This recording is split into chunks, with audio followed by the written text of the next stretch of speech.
And it's terrifying at first, at least it was to me, to have no reference point at all in my awakening.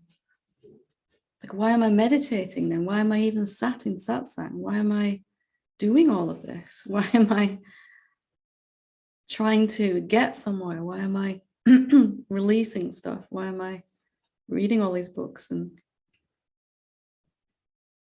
if it's not going to get me anywhere at all, why am I doing it?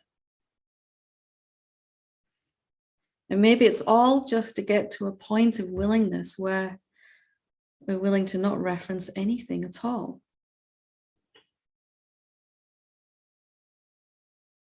And that's not some magical time in the future, you know.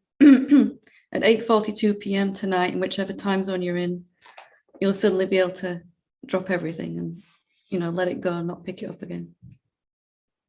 That is in every moment coming forward from this point, I'm going to be a little bit more willing to be without any reference point at all. Not as someone without a reference point in the vastness. I'm going to just be that vastness that doesn't have any agenda, doesn't need to wake up even. It's not bound, and it's definitely not going to find freedom. You know, all the things we really like to think about.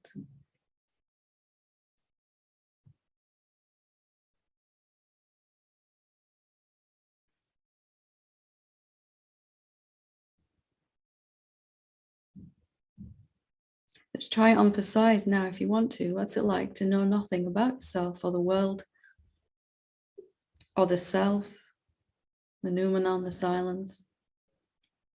To not know whether you are it or you're not it. To not know whether you've reached it or you haven't, whether you're worthy of it or not. To not know whether you're further ahead this week in your awakening than you were last week.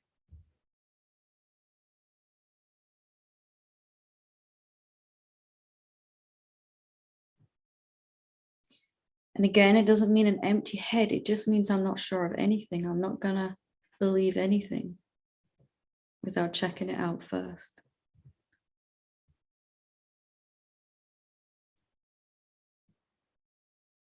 Because something beautiful happens when you have that attitude of, you know, just no reference point, no GPS, no destination, no journey. Definitely no arriving. Definitely no. And just more of what is now. What is now?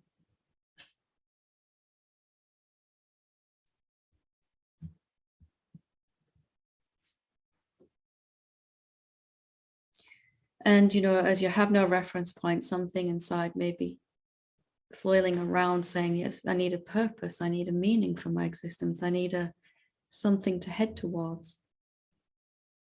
Something it really won't like having no reference point.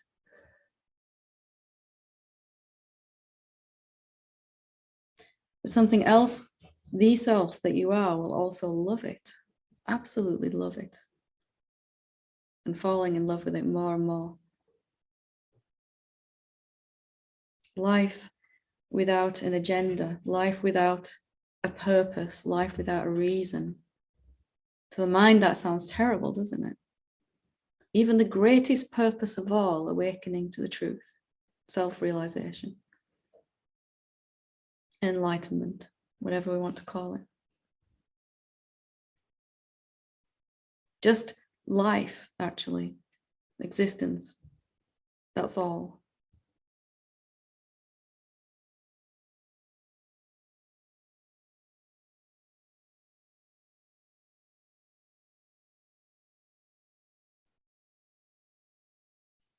And if you're willing for a moment, just for a moment even, to have no reference point,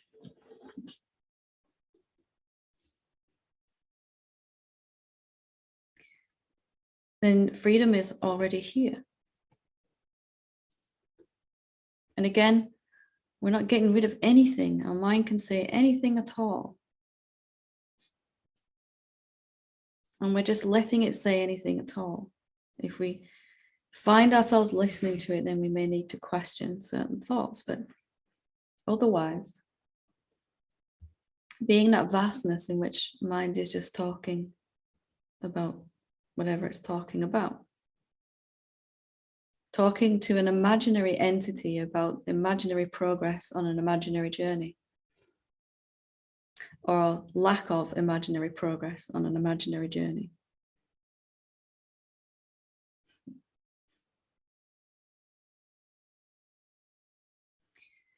And as terrifying as that may be at first, it settles into a beautiful relaxation, a freedom, a relaxation, an unburdening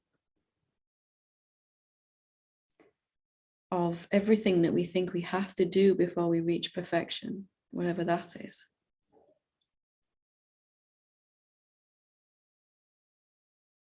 Most of all, a deep, deep peace and a profound sense of love and enjoyment, laughter, wisdom, compassion, energy, well-being.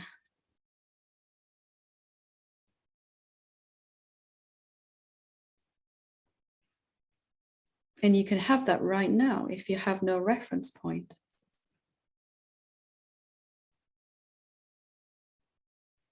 And from time to time, the mind is going to give you reference points that it's sure that you need to pay attention to. This is where you are, it will say, and this is where you need to be.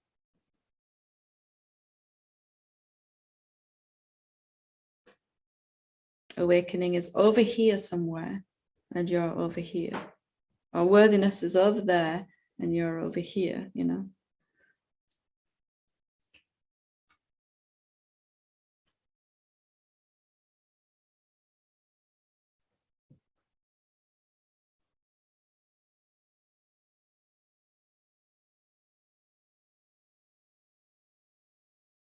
And at any point, any human being can step out of that. Any point.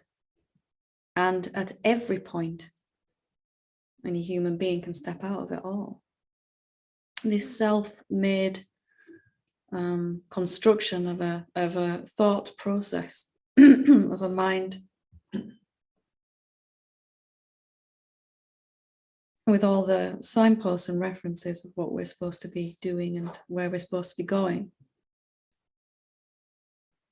And what else is left to clear out of our karma before we're free? You know, all that stuff. You know, this long road with all these signposts along saying, you know, this one, this one, this one, this one. At any point, you can just step off of that. In reality, you're probably going to step back on it a few times before you stay off it. But if you remember that you're already free, it helps, doesn't it? Already free, totally, utterly. Anything else is fiction, a total work of fiction. Absolutely.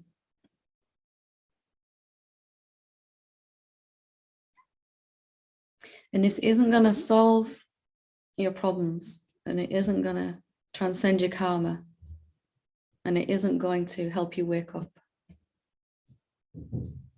But those things will happen with no reference point anyway. They'll just disappear. And you'll find freedom is already here and has always been. It isn't really something that we need to chase.